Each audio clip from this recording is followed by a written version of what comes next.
Peut-être bien que oui, peut-être bien que non. Peut-être bien que notre invité n'est pas tout à fait là où il aurait aimé être. Candidat malheureux à la candidature en 2012, il n'a pas réussi l'an dernier à devenir le patron du centre. Mais peut-être bien que oui, notre invité est exactement là où il rêvait d'être depuis des années, à la tête d'une région d'histoire à qui la dernière réforme a enfin donné les frontières de Guillaume le Conquérant. Vous l'avez compris, peut-être bien que oui ou peut-être bien que non, et évidemment normand. Il est président de la nouvelle région de Normandie. Bonjour Hervé Morin. Bonjour. Merci de nous recevoir dans ces lieux magnifiques, puisque c'est une ancienne abbaye qui abrite aujourd'hui le conseil régional. Oui, c'est l'abbaye aux Dames.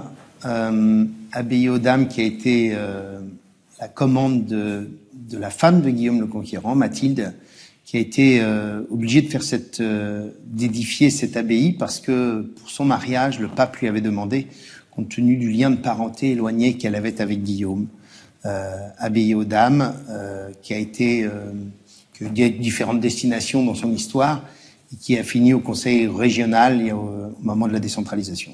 Alors dans le portrait que je faisais de vous au début, est-ce que ça vous a choqué? Finalement, j'expliquais que vous aviez mis un peu entre parenthèses votre carrière nationale après avoir été ministre de la Défense, après avoir eu les bellités de reprendre la présidence effectivement de l'UDI.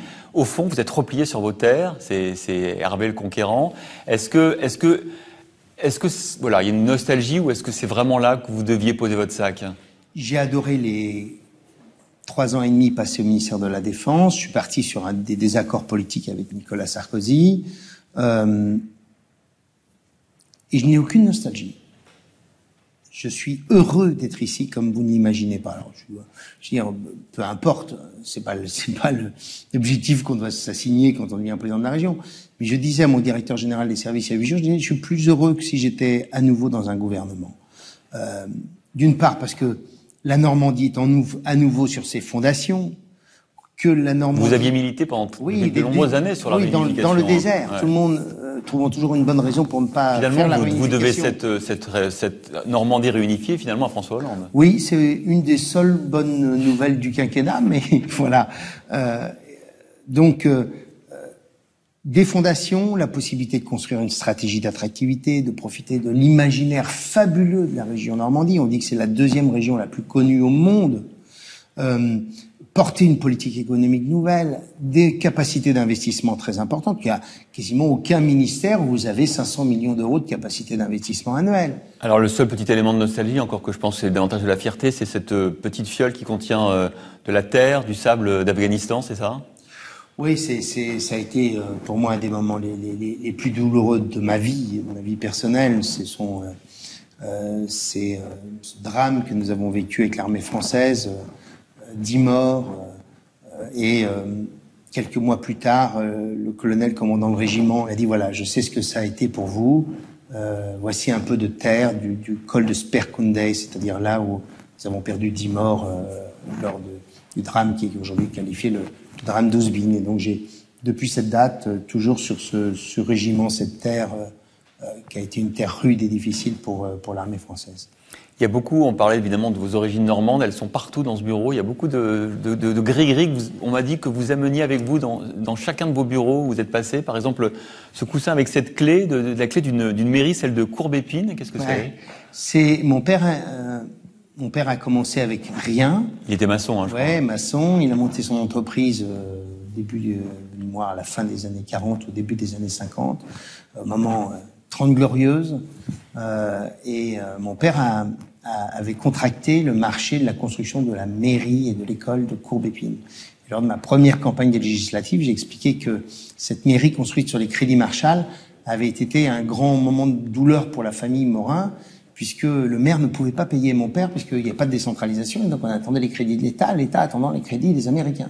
Et donc, mon père a été au bord du dépôt de bilan pendant des semaines et des semaines, et quelques années plus tard, lors d'une inauguration, il m'a offert la clé de la mairie en me disant, voilà, en souvenir d'une partie de l'histoire que je vous raconte pas complètement, mais c'est des choses qu'on peut moins bien raconter sur la mairie de Courbépine.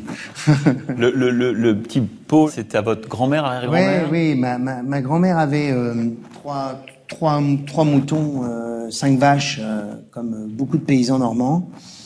Et alors un jour, là aussi jeune député, une dame vient vers moi et me dit, voilà, je vous offre ce pot. Ce pot, ça a été un des éléments de la corbeille de mariage de votre grand-mère. Je trouvais ça assez fascinant que plusieurs décennies après, on ait pu m'offrir ça. Et depuis, j'ai toujours gardé sur mon bureau. Votre mission ici, c'est de réunir les deux Normandies, les administrations. Il y a ce dessin assez drôle de vous sur le nouveau pont de Normandie. Tant plus que je me souviens, vous aviez déclaré votre candidature au pied du pont. De Normandie. et le pont de Normandie a été inauguré par Édouard Balladur un 20 janvier 1995, c'est-à-dire le jour de naissance de mes 2 premiers enfants. Donc je peux pas oublier la date.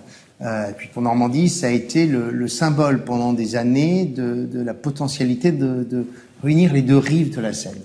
Derrière ça, il y a un immense enjeu, c'est cet estuaire, cet axe Seine, comme on l'appelle, qui est un formidable enjeu de développement pour la Normandie, mais aussi pour la France, avec un port qui est le premier port français en matière de conteneurs, qui est le port du Havre, qui est un atout formidable de développement. Vous savez, ça qui est terrible, c'est que en France, on a des atouts de ce genre et qu'on exploite très mal. Vous évoquiez vos enfants, il y a plein de choses de familiales sur le bureau, des dessins d'enfants, des cadeaux de fête des pères, je crois, notamment.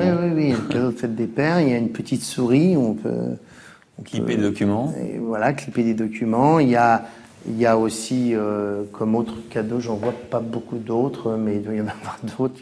Il y a un petit cœur. J'ai un petit, oui, sur un carnet du ministère de la Défense. C'est Clémentine qui était passée m'embrasser avant de partir en vacances et qui avait mis ça sur le milieu de mon bureau au ministère de la Défense. J'avais trouvé ça, voilà, plein d'émotions, donc je l'ai toujours gardé. Vous en avez toute votre passion avec les chevaux. Derrière vous, il y a la photo d'un de vos chevaux que vous avez vendu, je crois, très cher d'ailleurs. Je sais plus si c'était au Qatar ou... Non, l'émir de la plus grande écurie de chevaux de course au monde, qui s'appelle l'écurie Godolphin, et qui appartient à l'émir de Dubaï. De Dubaï. Et vous avez toujours des chevaux aujourd'hui? Oui, c'est même une vraie activité, quoi. C'est une passion que nous a inoculé mon père à mon frère et moi-même. C'est vraiment une passion que nous avons l'un et l'autre profondément dans toutes les cellules de notre corps.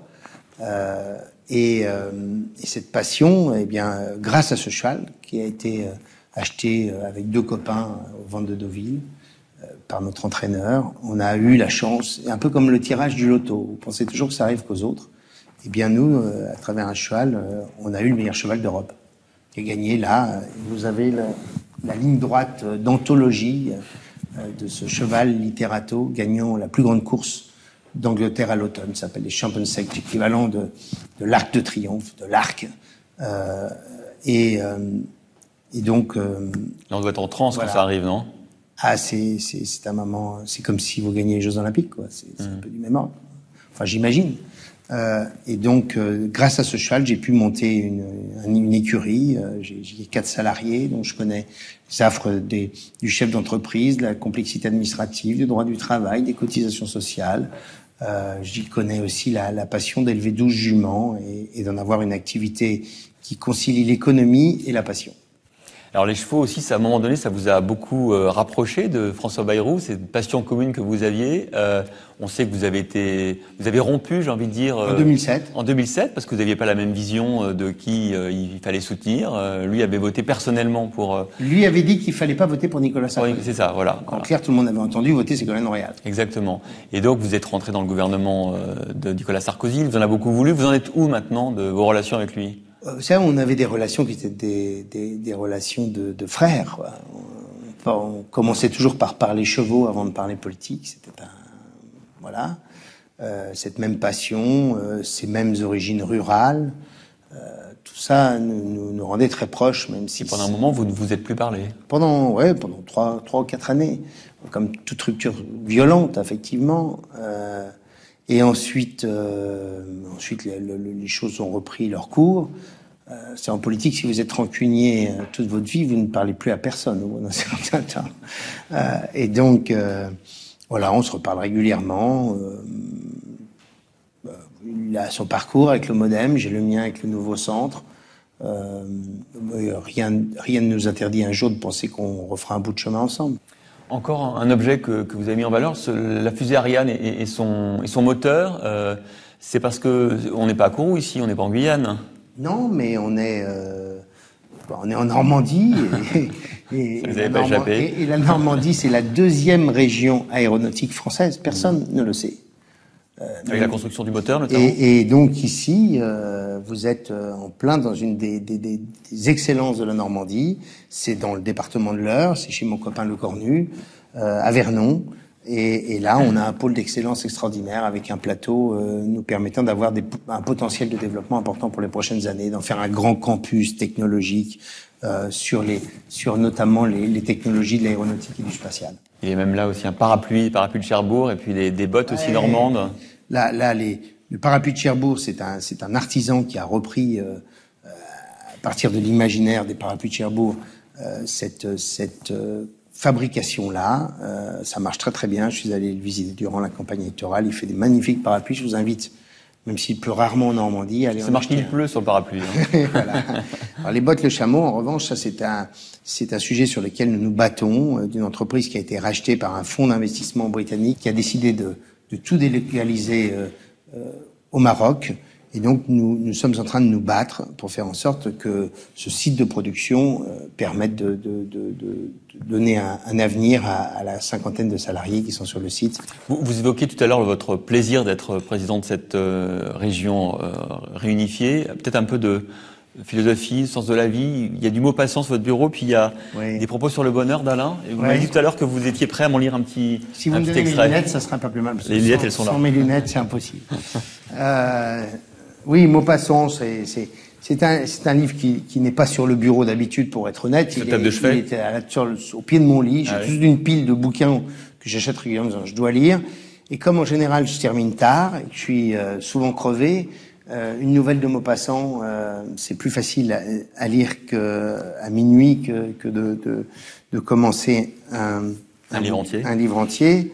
Et Alain, c'est aussi à travers ses propos sur le bonheur, toujours des pages, une grande intelligence, une grande lucidité. Alors je vous lis ça parce que je trouve qu'on aurait besoin de s'en inspirer parfois. Il n'est pas difficile d'être malheureux. Ce qui est difficile, c'est d'être heureux. Ce n'est pas une raison pour ne pas l'essayer. Au contraire, le proverbe dit que toutes les belles choses sont difficiles. Et toutes les belles choses sont difficiles. C'est une maxime que nous pourrions emprunter pour construire la région. Voilà. Tout est difficile, mais au bout du compte, il doit y avoir des belles choses qu'on doit être capable de faire.